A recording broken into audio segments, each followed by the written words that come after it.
y vamos a hablar sobre Nehemías 1, que fue lo que me invitaron a compartir. Y quisiera que hiciéramos una lectura rápida y luego pasamos ya a la exposición. Dice el texto de Nehemías 1, todo el capítulo vamos a leer.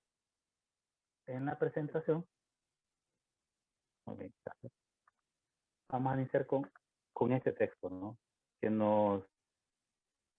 para mí Nehemías es un libro muy desafiante porque nos va a mostrar como una ruta o el proceso de la acción transformadora. No, la transformación por lo general, a veces nosotros pretendemos de que sea un proceso rápido, de que la transformación llega solo porque yo estoy llamado a hacer algo. Y no, realmente la transformación requiere de mucho tiempo y es todo un proceso. Al menos yo lo que siempre he identificado en Nehemías es que es algo muy estructurado y que probablemente no se termine de ver. El contexto de lo que hemos leído es que en Nehemías ya es parte de una generación diferente, segunda, tercera generación de israelitas que fueron al exilio por culpa de la desobediencia sistemática y estructural del pueblo y de los dirigentes hacia Dios.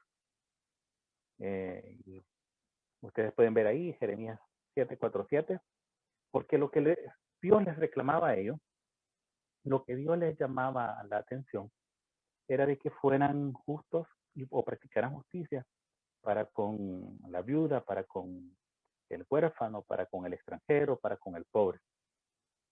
Y les decía Dios en Jeremías 7:4-7, si ustedes cambian su forma de actuar y hacen justicia para estas cuatro personas o cuatro grupos poblacionales, viudas, huérfanos, extranjeros y pobres, que son como los más vulnerables en la sociedad, entonces, si ustedes hacen eso, no les va a pasar nada, ustedes se van a quedar a vivir aquí.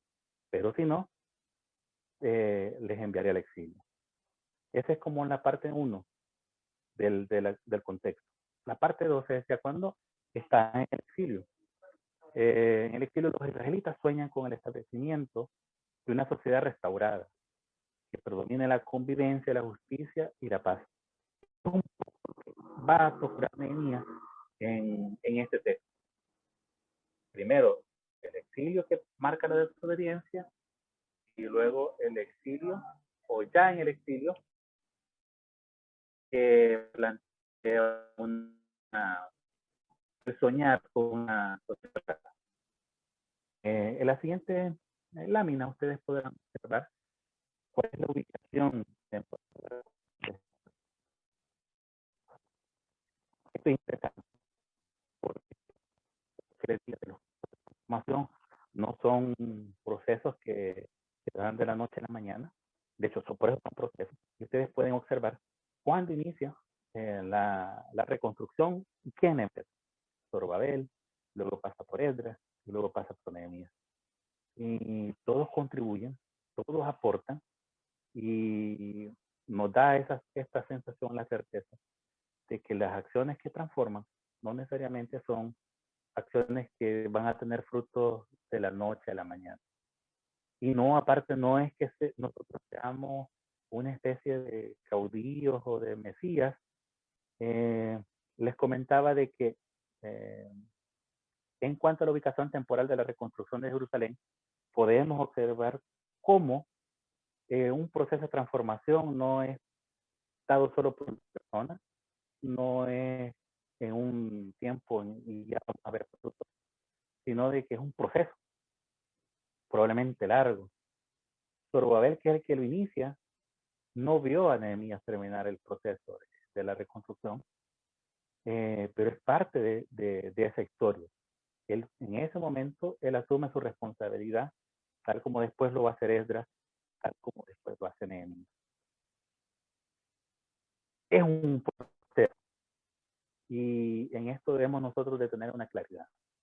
No es que nosotros seamos mesías o pequeños mesías, o seamos una especie de caudillos que son llamados a hacer la misión solo y actuar de manera solitaria. No, en realidad somos parte de una gran historia, de la gran historia de la salvación, de la gran historia de la reconstrucción, no solamente de un lugar físico, sino que también de las personas. La siguiente lámina, vamos a saber quién es Nehemías. Identifiqué como 3 puntos, como 3 elementos. Uno es que un judío educado en el exilio, formado tanto en los cánones persas, que es donde la sociedad en la que él se mueve, pero también en las de su pueblo. Conoce la tradición, conoce la palabra, conoce las escrituras. También tiene una identidad étnica muy, pero muy fundamentada. En esto tiene un gran papel, o un papel impresionante la familia. Nehemías se identifica como judío, practica la fe judía porque hay una familia que le ha mantenido, que le ha sostenido y que le ha fundamentado. Pero también podemos identificar a Nehemías como hijo y como hermano. Y ahí escuchamos o leemos en el texto de que es hijo de Acalías, hermano de Ananí. Por otra parte, Nehemías también es copero del rey. O sea, es decir, es un hombre de confianza para el rey del imperio persa, realizado en lo laboral, realizado en lo material. Ahí, aunque va repetido, pero es material. Alguien con mucha influencia, pero también es una persona visionaria, sensible ante la realidad de los que sufren, es un planificador, sabe armar un plan, sabe ejecutarlo. También es un liderazgo comprometido, no es un liderazgo de vamos a hacer esto y vayan ustedes. No, él va, él asume un papel que faja, como diríamos, aquí en El Salvador, para ir a trabajar también a la par de quienes van a construir el muro. También es alguien consecuente entre lo que siente, piensa y hace. Y esto es clave, es último, porque por lo general nosotros podemos sentir la necesidad de alguien, pero no nos lleva a pensar mejor cosas, queda en ese sentir. A veces podemos pensar en la necesidad de las personas y simplemente nos quedamos en el pensar.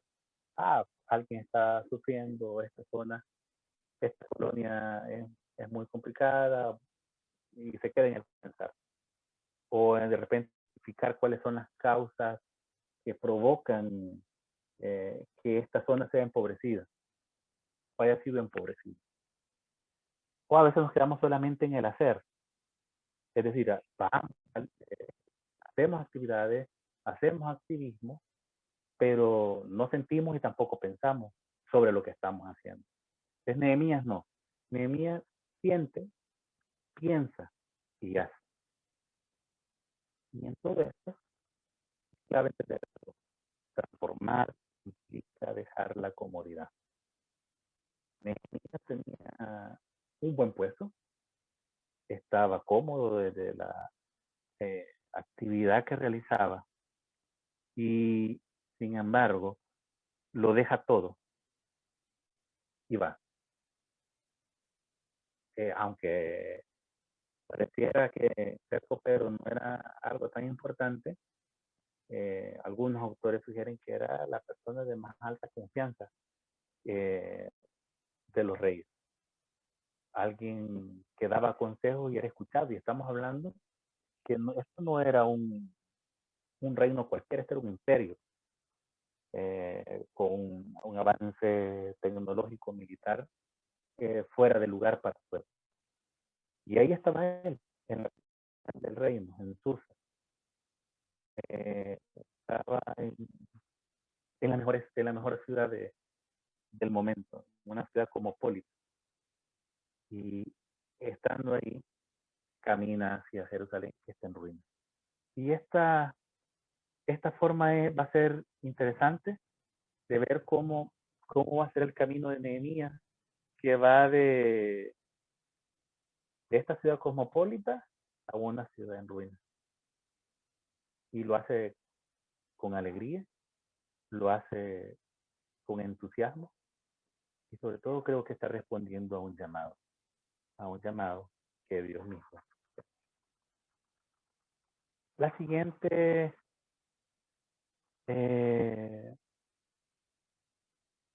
lámina, ustedes ya vamos a ver la parte esta de cuál va a ser este proceso de transformación de Nehemías. Uno es hacerse cargo de la realidad, el momento no ético, el momento de pensar, es cómo vamos a conocer la realidad. Porque aunque nosotros queramos a veces transformar, aunque estemos con la intención de transformar, no, el proceso no se da de nada, surge en un contexto de primero conocer. En este conocer, y hablando de esta palabra que de lo no ético, que no es que significa que esté en contra de la ética o que no es ético, es más bien es el momento en el que surge el conocimiento, es lo que nos lleva a conocer, es lo que motiva a conocer. Y eso, entonces, nos hace entender una cosa. ¿Cómo conocemos? Bueno, la realidad, en primer lugar, la realidad natural o social, se percibe desde la subjetividad de cada individuo. Todos vemos de diferente manera la misma. Y lo podemos identificar, por ejemplo, con esta pandemia del coronavirus. El coronavirus se puede entender, por ejemplo, para algunos, tiene una explicación en que fue el servicio secreto de una agencia el que esparció el virus. Otros pueden decir, no, esto es mentira, los gobiernos es que nos quieren dominar, nos quieren conquistar, y nos quieren controlar y entonces por eso es activo. Otros pueden decir, no, en realidad esto es un negocio de la farmacéutica. Y en fin, podríamos ir viendo otras cosas de la forma de entender una misma situación, un mismo fenómeno, pero que algo es cierto, es una realidad que existe. El coronavirus explicado o visto de cualquier punto de vista es una realidad que está ahí, ha causado millones de muertes. Entonces, la realidad es así misma. Nosotros tenemos formas distintas de acercarnos a esta realidad, de conocerla, de identificarla. Marca mucho la subjetividad entonces del individuo. Pero también cuando dejamos las subjetividades, no las individualidades, es cuando nos acercamos y nos interesamos por el otro.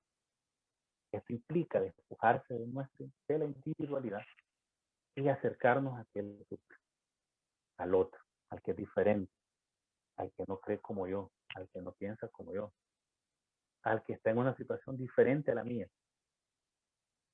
al que sufre, al que tiene una cultura diferente, aunque vivamos en el mismo país. Es eso, ese acercamiento al otro, es que también nos hace conocer la realidad. Y si ustedes observan en Nehemías, Nehemías se interesa, pero a la vez se informa. Se interesa porque él quiere conocer qué es lo que ha sucedido con Jerusalén. Y si ustedes observan, ¿no? A veces podríamos cometer el error de concentrarnos en el hecho de cuál es la situación de la ciudad. Pero la pregunta de Nehemías va en orden, que el orden es que le pregunté por los judíos y luego le preguntó por Jerusalén. Entonces, lo importante de la persona, lo segundo, pues tiene que ver con las condiciones. Pero la persona, ahí empieza la transformación. La siguiente lámina nos habla de las vendas que nos impiden ver la realidad. Una venda que tiene que ver mucho con la sociedad en la que vivimos, tiene que ver con la venda del individualismo. Nuestra realidad no es la de todos. Finalmente nosotros llegamos a hacer una especie de uniformidad de las cosas. Creemos de que porque estoy bien, los demás van a estar bien. o incluso porque nosotros estamos mal, creemos que los demás van a estar mal. Nehemías trasciende en esto, porque siente dolor por algo, hay algo que le provoca sufrimiento, pero ese algo, eso que le provoca sufrimiento es el otro, es la necesidad, es el sufrimiento del otro.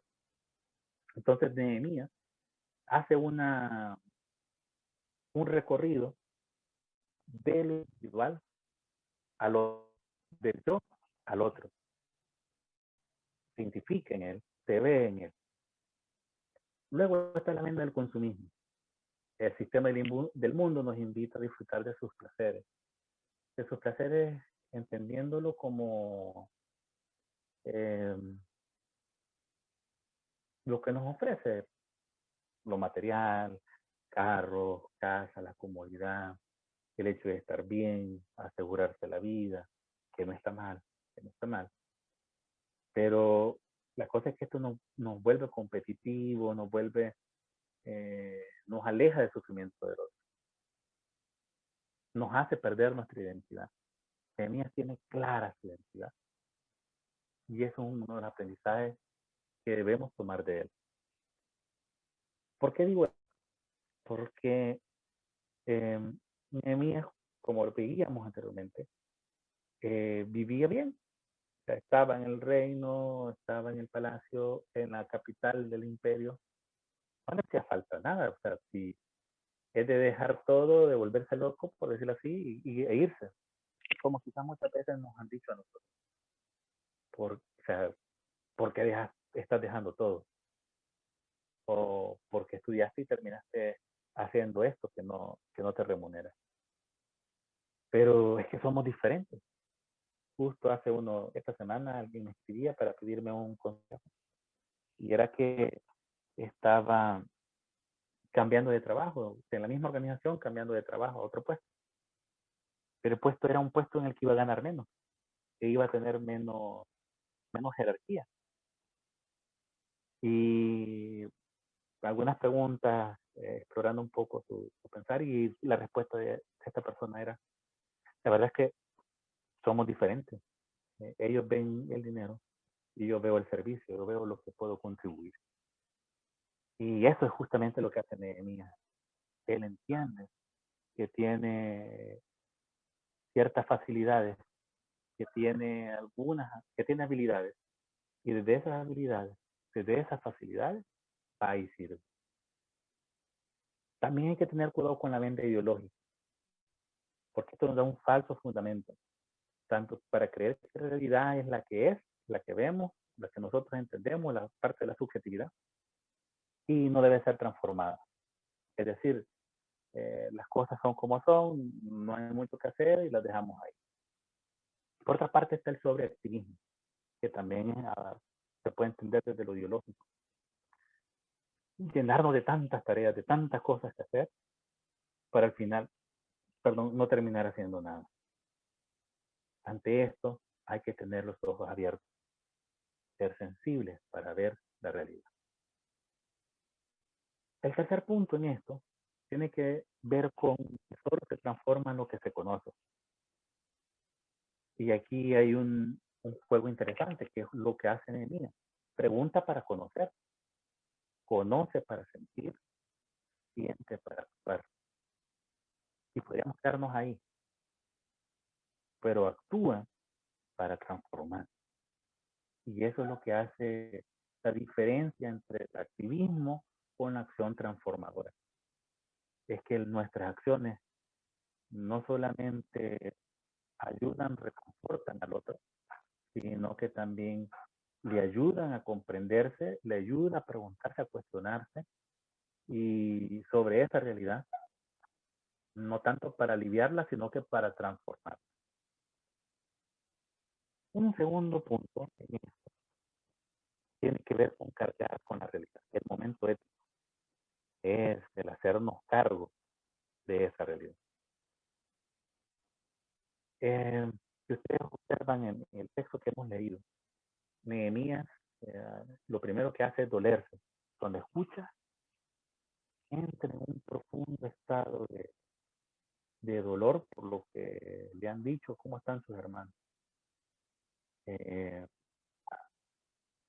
yo creo que sobre esto, sobre sufrimiento, sobre tener momentos de mucha tristeza, de profunda tristeza, creo que nuestra generación es muy, sabemos de lo que está hablando, pues, porque somos una generación afectada mucho por las tristezas profundas o por las tristezas patológicas. Y Nehemías, ante una noticia tan dura para con su hermano, va a hacer que él ni conozca a Jerusalén, puede hacer que ni siquiera conozca mucha de la gente que vive allá, o a nadie, pero es porque él sabe que son sus otros. Le duele tanto le duele tanto esta realidad que entra en un duelo. Pero es un duelo que lo hace ir a la oración. Y esto va a ser interesante, porque nosotros por lo general, cuando estamos en una situación de tristeza, oramos. O sea, somos creyentes y encontramos en oración consuelo. Pero Nehemías va más allá, porque además de que ora, este duelo lo hace pensar. Y aunque no es claro el texto en lo que está pensando o que está pensando en la situación, si vemos la transición del 1 al 2, del capítulo 1 al 2, ustedes van a observar que inmediatamente él ya tiene un plan listo para presentar al rey. Entonces es un duelo que nos hace pensar, que nos hace cuestionarnos, es decir, es un duelo que no nos paraliza. O sea, Nehemías no se paraliza ante el duelo. Guarda su tiempo, y esto va a ser importante para entender las pausas también de la vida. Eh, sobre todo porque vivimos en sociedades que caminan rápido, que avanzan rápido. Y el problema no es la velocidad, sino el hecho de no hacer las pausas. Nehemías se informa. Nehemías, ante este informe, eh, hace la pausa entre la información e inicia la etapa del duelo. Y vive el duelo, luego lo pone en pausa y va a la parte de la acción. Es una forma de entender también la vida en otra dimensión. Luego podemos entender también, podemos ver esto de recuperar la espiritualidad, contemplación, la compasión. Esta no es una espiritualidad que desconecta de la realidad, sino que más bien lo hace acercarse de otra manera. Es una, y aquí debemos de tener cuidado, porque podemos confundir lástima con la compasión. Y lástima tiene que ver con un momento específico, vimos a alguien que estaba en una mala situación, nos conmovimos, le dimos una moneda y nos fuimos. La compasión no. La compasión tiene que ver con acercarse, con quedarse, con preguntar por qué, con estar, con escuchar, con abrazar.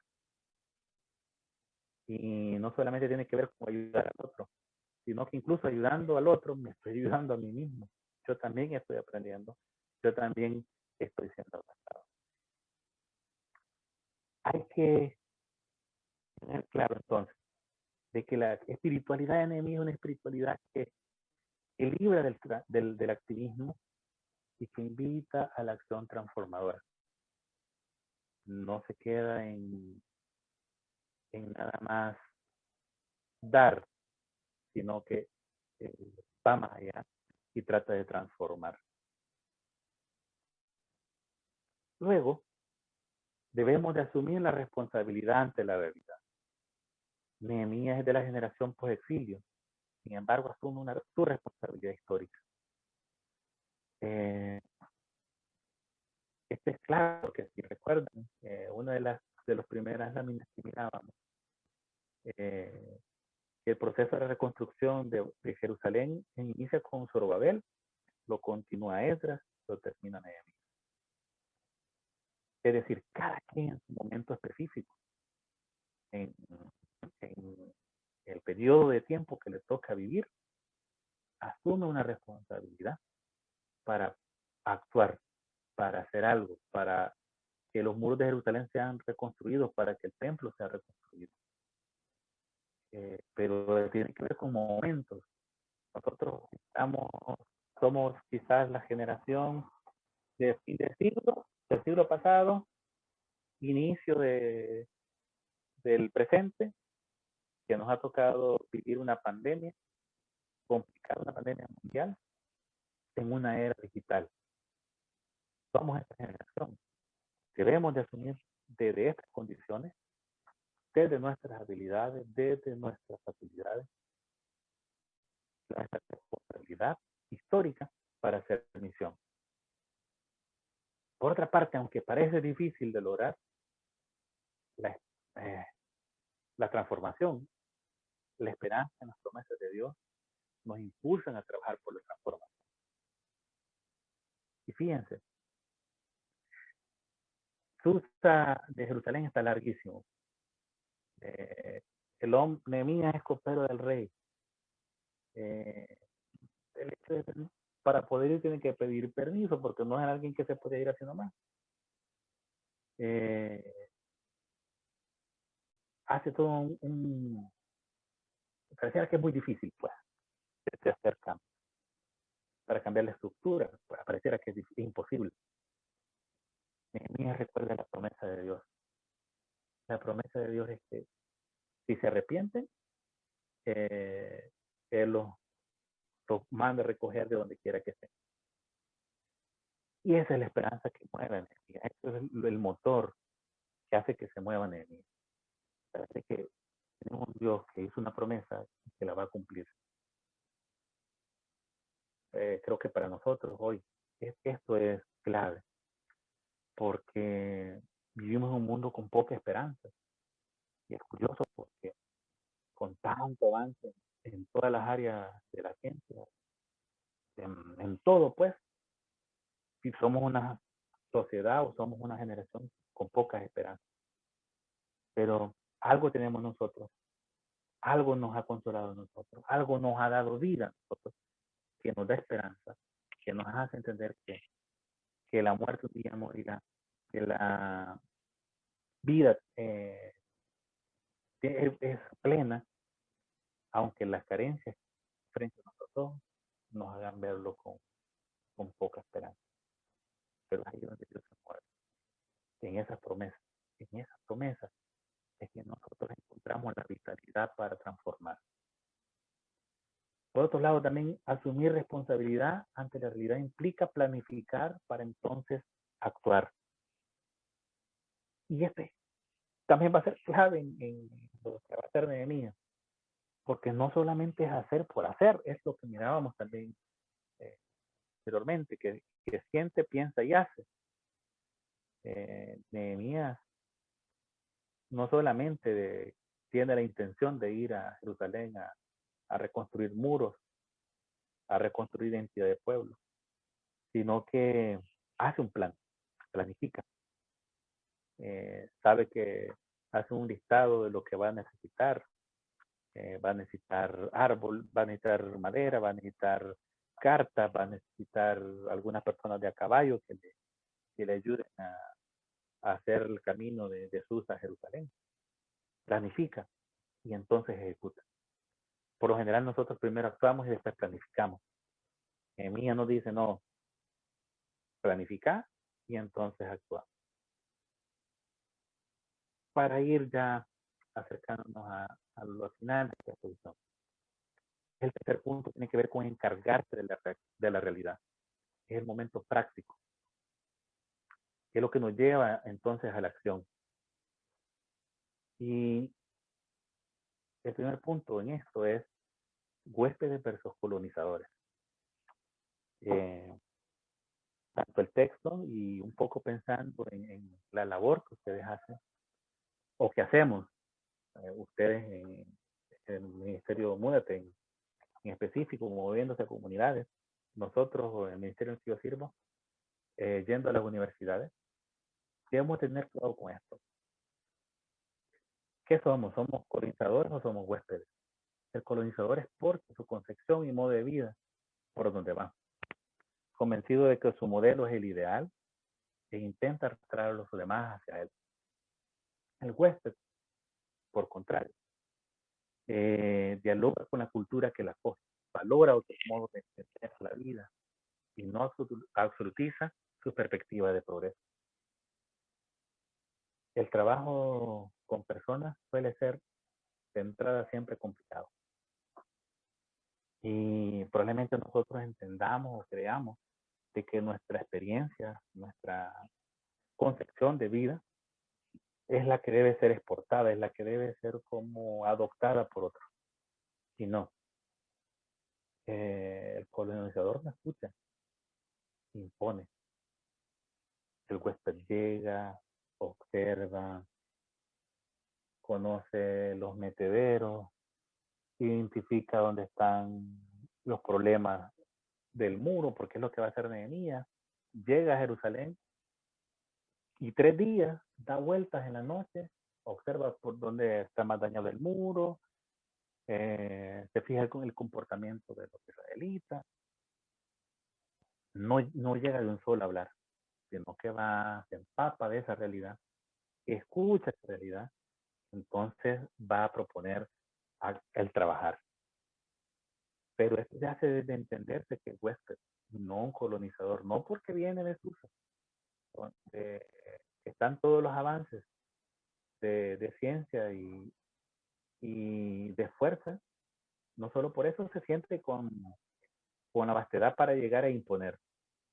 Llega, observa, dialoga y entonces se hace. Un segundo punto en esto es de que pasamos de la inmovilización a la acción transformadora. Y aquí ya viene la reconstrucción del muro. Conocer y explicar la realidad no basta, hace falta transformarla. Y es que Nehemías en esas noches observa que los muros están dañados. Él ya sabía, porque ya se lo habían dicho. Pensado que estaba destruida. Aún sabiendo eso, va y lo verifica por cuenta propia. Y identifica por dónde es que puede empezar el trabajo. No estoy aquí, pasamos de algo. No solamente basta conocer, sino que necesitamos actuar para transformar.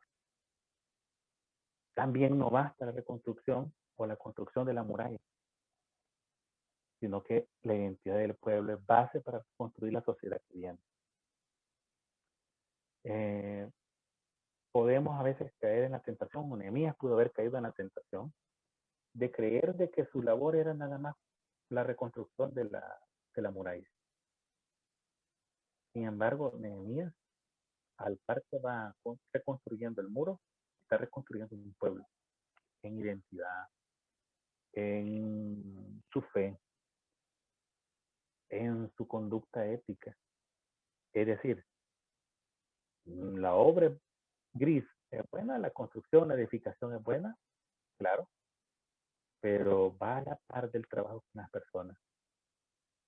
Ahí ellos son los destinatarios del mensaje. A ellos hay que hablarles. A ellos hay que recibir por el evangelio, por la palabra. Un tercer punto en esto es que solo se transforma lo que se ama. El primero era solo se transforma lo que se conoce, sí, porque tenemos el conocimiento y el conocimiento nos va a llevar a actuar. Pero este actuar también se puede quedar en netamente activismo cuando no amamos. Cuando vamos y anunciamos, no anunciamos solamente porque conocemos. Vamos y anunciamos porque amamos, porque nos hemos identificado con estas personas que sufren, con estas personas que requieren del mensaje de salvación. Entonces, todo se transforma en lo que se ama. No,